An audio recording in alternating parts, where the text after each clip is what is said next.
Procuradora-Geral da República, Raquel Dodge.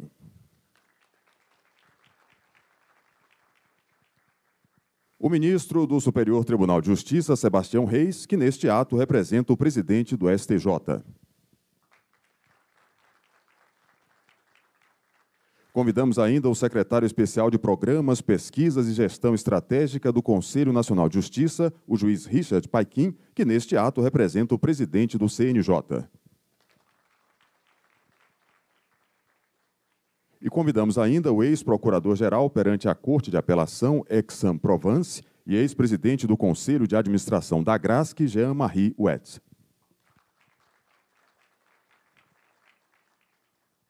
Convidamos todos, neste momento, para, em posição de respeito, acompanharem a execução dos hinos da França e do Brasil, respectivamente.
Queiram se assentar, por favor.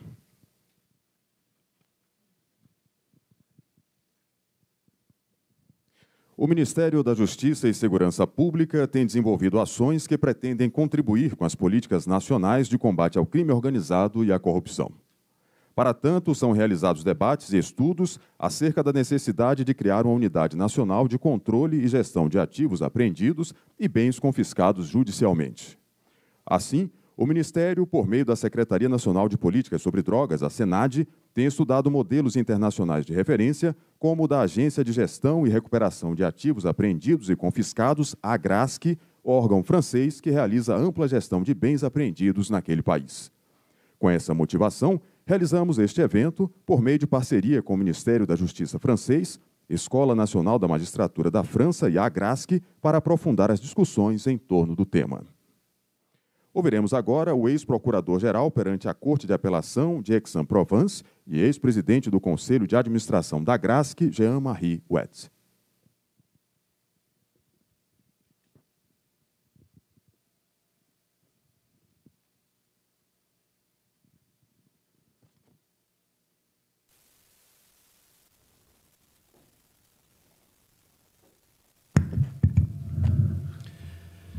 Monsieur le ministre de la Justice et de la Sécurité publique, Monsieur le ministre, membre du Tribunal supérieur de la Justice, Madame la procureure générale de la République, Monsieur le secrétaire spécial du Conseil de l'Union de la Justice, do Conselho Federal da Justiça, gostaria, antes de qualquer coisa, no nome da delegação francesa, expressar nosso profundo reconhecimento por honrar com a sua presença a abertura oficial desse colóquio. Este é um sinal muito forte da importância que os nossos dois países atribuem à luta eficaz contra o crime organizado, a corrupção e a delinquência econômica e financeira. Temos sistemas judiciários diferentes e não o ignoramos. Existem estruturas e organizações, funções de juízes e procuradores que são diferentes. Entretanto, nós compartilhamos os mesmos valores e, historicamente, nossos dois países tiveram muitas ocasiões para aproximação, especialmente na área judicial. Vocês se lembram que a Escola Nacional da Magistratura Francesa e o vínculo que ela estabeleceu com um certo número de instituições judiciárias brasileiras. De fato, o secretário de Estado encarregado da luta contra a droga veio há algumas semanas a Paris para descobrir a nossa agência e que há menos de um mês houve em Brasília uma sessão de negociação entre os nossos dois países para atualizar a Convenção de Entreajuda em matéria penal, especialmente sobre a questão de reconhecimento mútuo em termos de apreensão e confisco. Este colóquio, portanto, chega no momento certo para ilustrar nossa vontade comum, além das diferenças estruturais das nossas, que vai além das diferenças estruturais das nossas instituições, para a luta contra o crime organizado e a corrupção. Teremos ocasião de evocar, e já vemos o fazendo desde ontem, as práticas dos nossos dois países e as iniciativas felizes tomadas pelo legislador ou pelos práticos, agentes do direito que nós somos e que vocês são. Mas nada será eficaz se não houver essa dimensão de cooperação internacional. Gostaria, portanto, de agradecer mais uma vez as altas autoridades que hoje pela manhã honram essa nossa sessão de abertura e que marcam de um modo muito forte essa vontade comum de agir na luta. E mais uma vez agradecer-lhes o acolhimento extremamente caloroso que a delegação francesa recebeu desde a sua chegada no Brasil, com todos os parceiros aqui presentes. Muito obrigada. Ouviremos o secretário especial de Programas, Pesquisas e Gestão Estratégica do Conselho Nacional de Justiça, o juiz Richard Paty.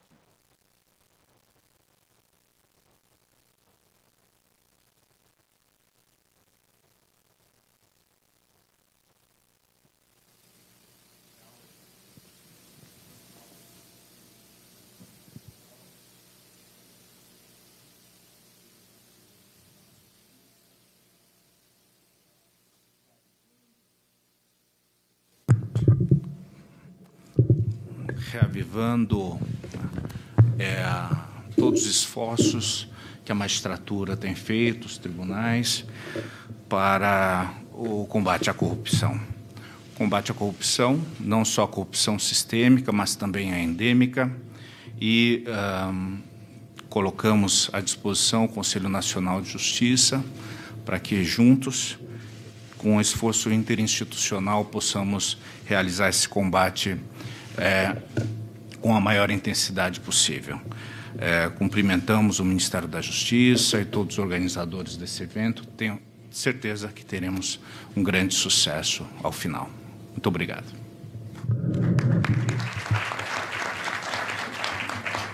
Com a palavra, o ministro do Superior Tribunal de Justiça, Sebastião Alves dos Reis Júnior.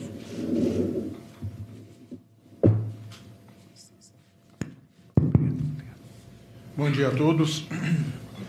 Inicialmente, eu agradeço ao excelentíssimo senhor ministro da Justiça e Segurança Pública, Dr. Sérgio Fernando Moro, o convite endereçado ao Superior Tribunal de Justiça, na pessoa do excelentíssimo senhor ministro-presidente João Otávio de Noronha. Cumprimento as autoridades brasileiras aqui presentes, cumprimento também as autoridades do nosso país amigo, a França. Aproveito para exaltar os êxitos de nossa parceria, decorrentes da cooperação mútua e constante, sempre visando a promoção da justiça social e do progresso sustentável. Nossas relações políticas e econômicas, nossas cooperações cultural, científica e técnica, todas elas estratégicas, sólidas e diversificadas, agregam valores inestimáveis à formação dos nossos povos. Nessa atuada, o evento Diálogos Brasil-França vem reforçar a necessidade do contínuo intercâmbio de práticas judiciárias entre dois países que cultivam boas relações diplomáticas, que compartilham dos mesmos ideais democráticos, que promovem uma cultura de paz perene em todo o mundo. A França é o único país europeu a compartilhar mais de 700 quilômetros de fronteira com o Brasil e Guiana Francesa. Com o incremento de atividades ilícitas ligadas ao tráfico de drogas, contrabando, garimpo e imigração clandestina, tornou-se imperativa uma maior cooperação transfronteiriça bilateral, fornecida com o advento das leis de descentralização na França, em 82, e a elevação do Amapá à categoria de Estado em 1988. Mesmo que essa relação Brasil-Guiana Francesa seja pouco expressiva comparada a outros de maior destaque internacional, ainda serve de exemplo para sustentar a necessidade de uma persecução penal conjunta do exercício de um poder compartilhado e solidário. Agindo de forma interligada e cooperada, a despeito de nossas culturas jurídicas distintas, seremos capazes de evitar e de reparar os ilícitos que afetam tanto os bens jurídicos nacionais quanto internacionais, de moldar o caráter de nossos ordenamentos jurídicos a uma conjuntura de cooperação, aspirando a resultados seguros e eficientes através de uma estrutura jurídico-penal integrada e uma sempre abrangente proteção dos direitos e garantias individuais. Nossos ordenamentos devem preservar uma harmonização dos instrumentos de cooperação penal internacional, com vistas à obtenção de uma interação e conexão internacional que propiciem a formação do sistema cooperativo, oferecendo aos juízes domésticos um caminho mais propenso à proteção dos bens jurídicos nacionais e internacionais, ampliando sua autoridade e fazendo cumprir sua função tradicional no desenvolvimento democrático de seu Estado. Quanto à gestão de ativos confiscados, a responsabilidade do Estado tem aumentado, configurando situação desafiadora, porquanto avoca para si a função de administrar bens e de garantir que o valor econômico correspondente seja preservado, com o fim de assegurar a utilidade de eventual ordem futura de confisco. Proteger tanto o patrimônio público quanto os bens que provisoriamente estão a cargo do Estado exige estratégias que conjuguem esforços nacionais e internacionais como medida mais eficiente para enfrentar práticas impróprias. O STJ tem realizado uma série de ações de cooperação internacional nos últimos anos. Com base em diretrizes da Presidência da Corte, tais ações destinam-se a contribuir para o cumprimento dos objetivos da política externa brasileira no campo judicial e fortalecer a presença do Tribunal e de seus representantes, em especial dos ministros, nos organismos e eventos internacionais. Nesse contexto, o Brasil tem participado de forma ativa de instâncias de concertação política e cooperação da área judicial em diferentes esferas, como a Cúpula Judicial Ibero-Americana, a Cúpula de Presidentes dos Poderes Judiciais da União Sul-Americana de Nações e a Rede de Cooperação Judiciária Internacional dos Países de língua portuguesa. Em nome do Superior Tribunal de Justiça e da Justiça Federal, expresso ao governo francês a disposição de nossos órgãos a diálogos que visem a implementação de mecanismos de intercâmbio capazes de difundir avanços e identificar boas práticas inovadoras que poderão contribuir para a nossa conjunta atividade judiciária. Muito obrigado.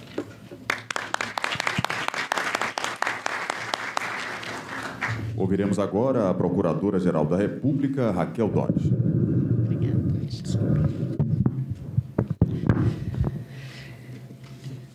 Bom dia a todas e todos. Eu saúdo inicialmente o excelentíssimo senhor ministro da Justiça e da Segurança Pública do Brasil, ministro Sérgio Moro, ministro do Superior Tribunal de Justiça, Sebastião Reis Júnior, doutor Richard Kim, do Conselho Nacional de Justiça.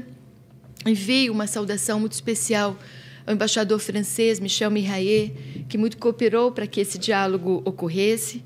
Saúdo também o juiz Jean-Philippe Rivot, que aqui é o magistrado de ligação França-Brasil, e, muito especialmente, o doutor Jean-Marie Huet, que é ex-procurador-geral perante a Corte de Apelação e presidente do Conselho de Administração da Agência de Gestão e Recuperação de Ativos apreendidos e confiscados na França. Saúdo também o embaixador presente, as demais autoridades, os senhores e senhoras jornalistas e todas as pessoas que atenderam ao convite do ministro da Justiça para esse diálogo.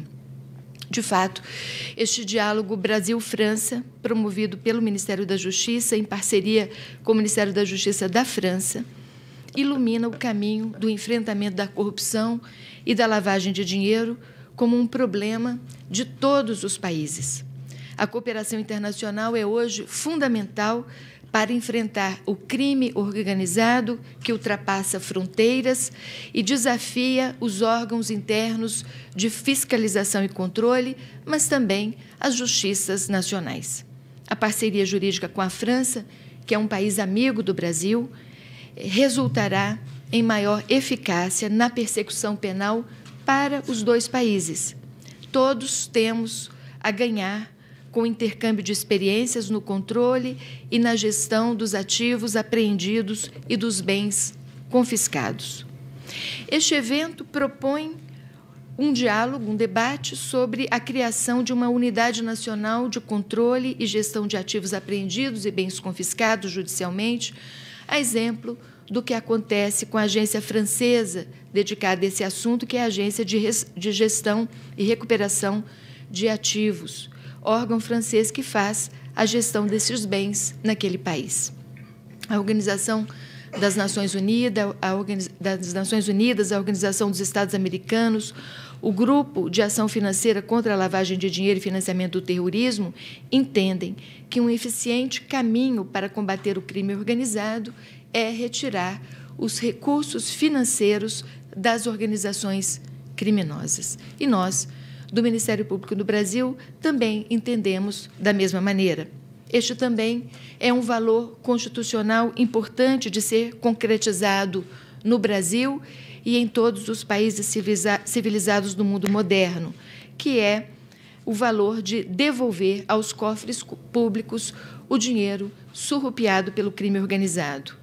Esta devolução repara o dano, recompõe o patrimônio público gerado pelo dinheiro dos impostos pagos por toda a população e concretiza um valor importantíssimo na civilização moderna, que é a separação entre a coisa pública e a coisa privada. Ativos advindos de crimes são enviados ao exterior para o fim precípuo de ocultar ou dissimular a sua origem ilícita. Daí a necessidade da cooperação jurídica internacional para solicitar bloqueio financeiro e depois promover o repatriamento destes recursos. Com a cooperação para a recuperação de ativos, garantimos maior eficácia na reparação do patrimônio público. E entre as vítimas deste tipo de crime, devemos incluir e ter em mente a parcela mais vulnerável da população e da população brasileira. É o que ocorre quando há desvio do dinheiro público que seria aplicado em educação, em saúde, em infraestrutura, em bens e serviços necessários para a população. E a ausência dessas verbas e a ausência de políticas públicas de qualidade adia uma promessa constitucional, que é a da promoção da igualdade. A prisão de criminosos é, portanto, uma medida importante, porque ela produz um efeito punitivo e um efeito inibitório, mas não é suficiente no combate à corrupção. É preciso recompor o patrimônio público, é preciso restaurar a verba pública necessária para financiar os serviços que a população necessita e demanda. Essa tem sido uma matéria prioritária na atuação da Procuradoria-Geral da República junto ao Supremo Tribunal Federal e ao Superior Tribunal de Justiça, bem como junto ao Poder Legislativo e aos demais poderes da República. Defendemos que se permita tanto a prisão de criminosos quanto defendemos a repatriação de ativos oriundos de ilícitos a partir da condenação em segunda instância. A despeito das singularidades do sistema processual brasileiro, já conseguimos, nos anos recentes, do exterior, a repatriação de cerca de 2 bilhões e 173 milhões de reais, sendo que mais da metade desse valor no âmbito da Operação Lava Jato, que recuperou do exterior cerca de 1,5 bilhão de reais. Esse resultado é um bom resultado, mas é também fruto das boas relações internacionais alcançadas pelo Brasil com outros países do mundo. A sociedade hoje refuta a corrupção como crime grave e pretende que a lei alcance a todos, mas também que o sistema de justiça seja efetivo. Hoje temos a sociedade e o sistema de justiça irmanadas no combate prioritário aos chamados crimes do colarinho branco, crimes que impedem a correta aplicação de recursos públicos, recursos que saem do bolso de todos os cidadãos. Este desvio de recurso impede, portanto, que os serviços públicos sejam adequadamente oferecidos a quem mais precisa e, por isso, o enfrentamento à corrupção, a todos os tipos de desvios do dinheiro público é prioridade institucional na atuação do Ministério Público brasileiro. A cooperação internacional é, nessa linha, o caminho para, de fato, resgatarmos bens que servem à promoção de uma sociedade verdadeiramente solidária, igual e fraterna. Faremos mais e melhor se estivermos todas as instituições dedicadas a essa tarefa juntos. E, por isso, saúdo muito enfaticamente a iniciativa do ministro Sérgio Moro e da França de estabelecer esta mesa de diálogo para estreitar a cooperação internacional entre os dois países. Muito obrigada a todos e parabéns pelo evento.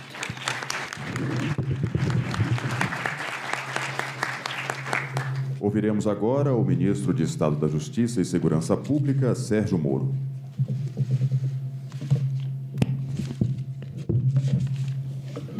Bom dia a todos.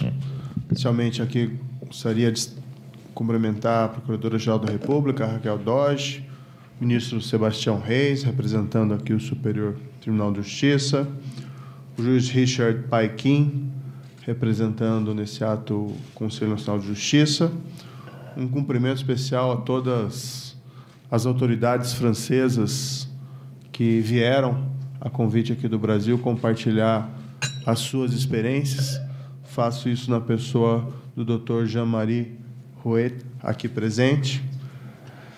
Também gostaria de cumprimentar os organizadores desse evento, tanto aqueles da minha equipe, tomo a liberdade de fazê-lo na pessoa do secretário nacional antidrogas, do Dr. Luiz Bejora, e na pessoa das autoridades francesas, no juiz de ligação, o senhor Jean-Philippe Rivot.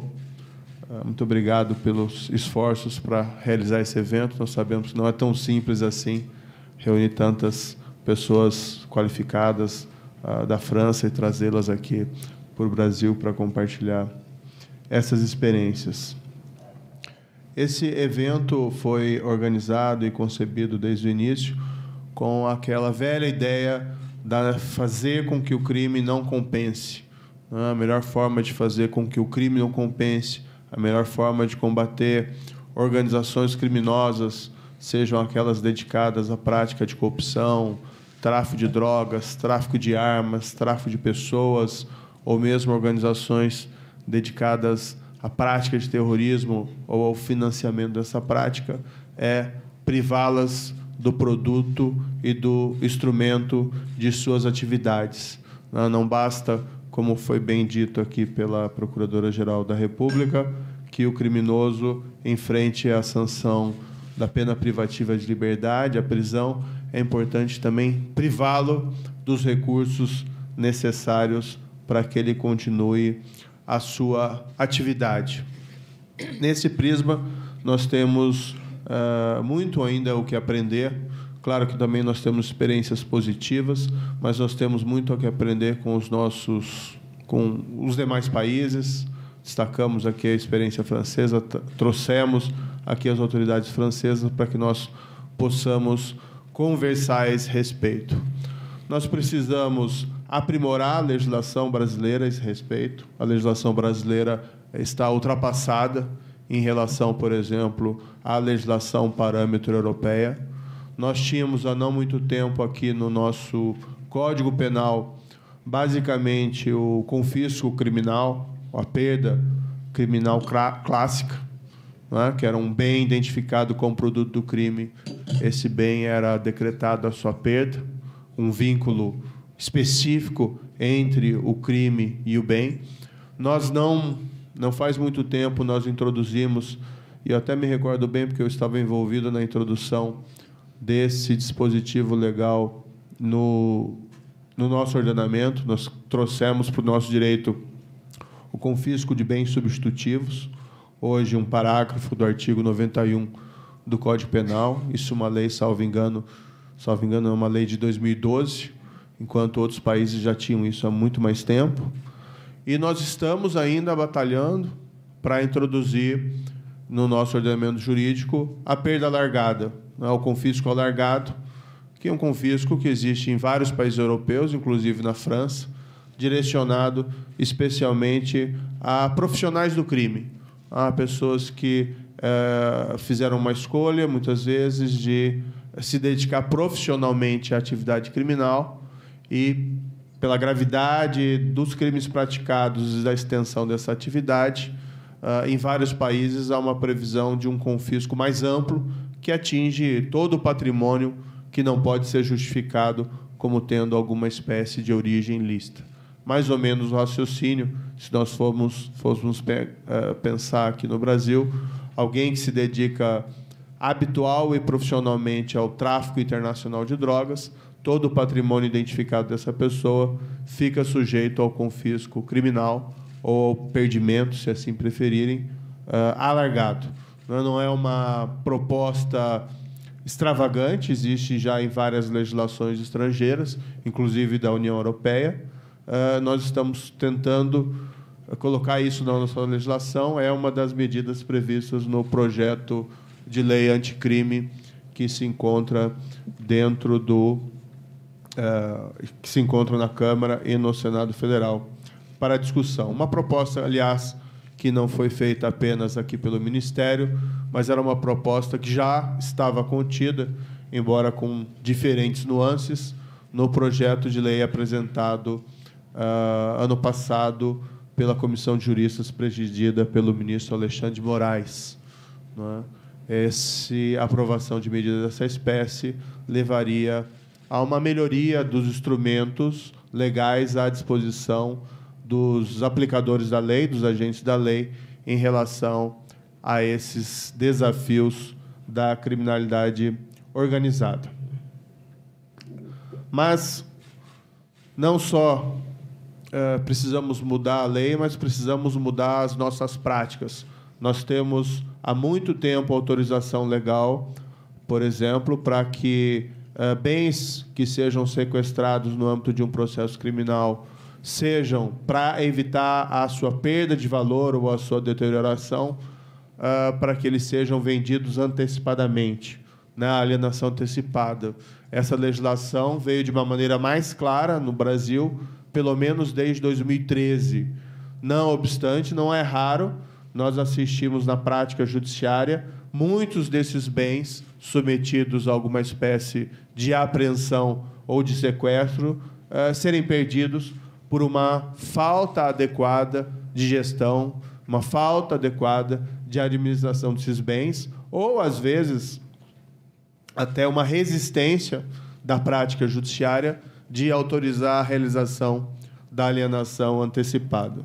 Claro que nós compreendemos, muitas vezes, que o cotidiano do procurador, o cotidiano do juiz, acaba desviando o foco de sua atenção à necessidade de dar uma destinação imediata àquele patrimônio, por conta da necessidade de cuidar das provas, da instrução, do julgamento, ou seja, daquela função mais clássica realmente relacionada à atividade judicante ou à atividade do procurador.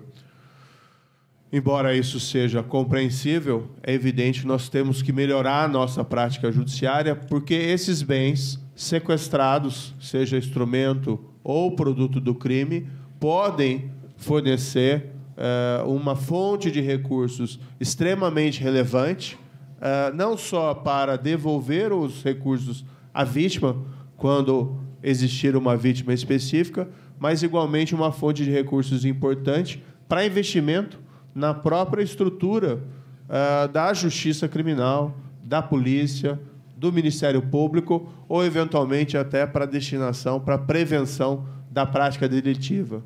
Ou, no caso de tráfico de drogas, até mesmo destinação para atendimento dos dependentes químicos ou pessoas, de alguma forma, que se utilizem dessas drogas.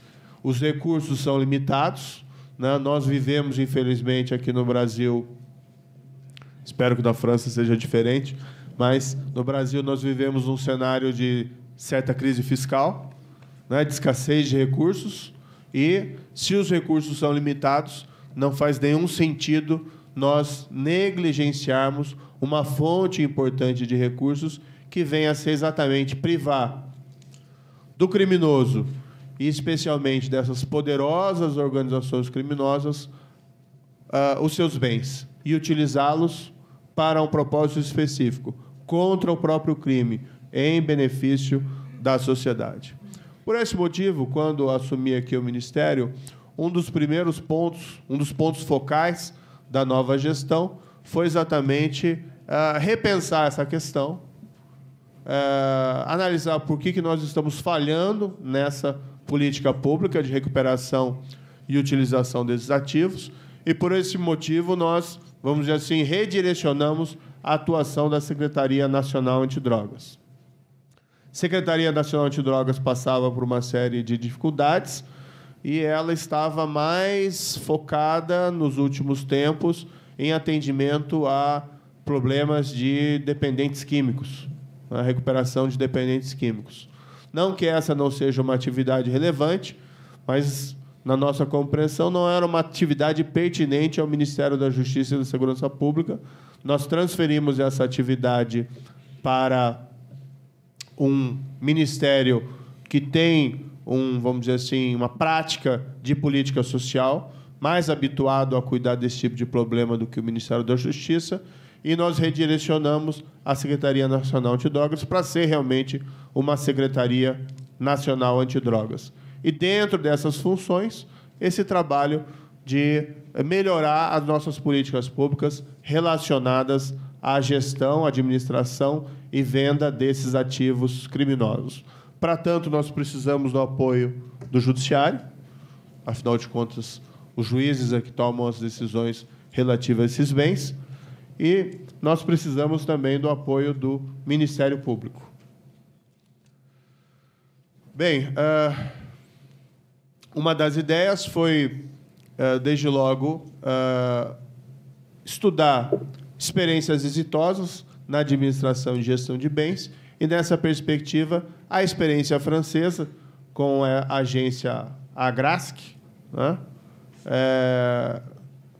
foi uma referência óbvia. Nós já havíamos ouvido falar outras vezes sobre essa agência, já houve palestras e debates sobre essa agência aqui no Brasil.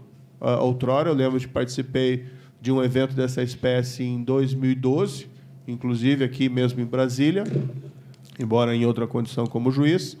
E nós precisamos retomar esse debate e tentar aprimorar as nossas práticas. Nós estamos com, a esse respeito, até uma medida provisória no forno para apresentar ao Congresso Nacional, que me traz medidas muito pontuais relacionadas à gestão de ativos no âmbito do tráfico de drogas, para facilitar a venda de bens pela Senad, para facilitar a utilização desses recursos, mesmo antes do fim do trânsito em julgado, já que a taxa de reversão das condenações é muito pequena e qualquer reversão, o dinheiro pode ser devolvido, se for o caso.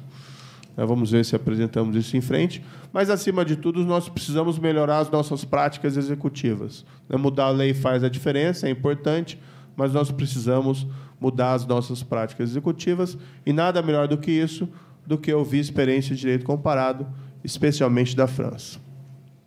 Também, para finalizar, precisamos melhorar a cooperação entre todos os países, mas, inclusive, entre o Brasil e a França, tanto na área da cooperação policial, que é extremamente relevante para a investigação desses crimes, mas também na cooperação jurídica internacional.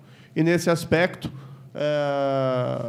fiquei feliz, nas últimas semanas, em saber que foi já renegociado, foi preparada uma revisão do Acordo de Cooperação Jurídica Internacional bilateral entre o Brasil e a França e que vai facilitar a cooperação entre os dois países. Quando os países cooperam, quem perde são os criminosos. Não existe ganhador quando os países não cooperam, que não sejam os próprios criminosos. Temos a expectativa razoável, nos trâmites normais desses acordos, de assiná-lo, quem sabe, no próximo semestre. Não ficarei chateado em ir a Paris com esse objetivo de assinar esse acordo, se ele estiver pronto. Para finalizar, mais uma vez, saúdo aqui todos os presentes. Estou ansioso para ouvir as palavras do procurador-geral francês sobre a experiência francesa e desejo a todos que esse seminário não só seja muito proveitoso, mas que ele gere frutos nas próximas semanas, nos próximos meses, nos próximos anos, para que nós melhoremos a nossa prática no Brasil em relação a esse tema e possamos também aprofundar os nossos laços com essa nação tão admirável que é a França. Muito obrigado.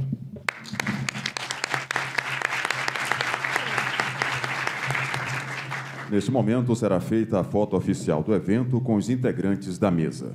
Logo após, aguardaremos a saída das autoridades para darmos sequência aos nossos trabalhos.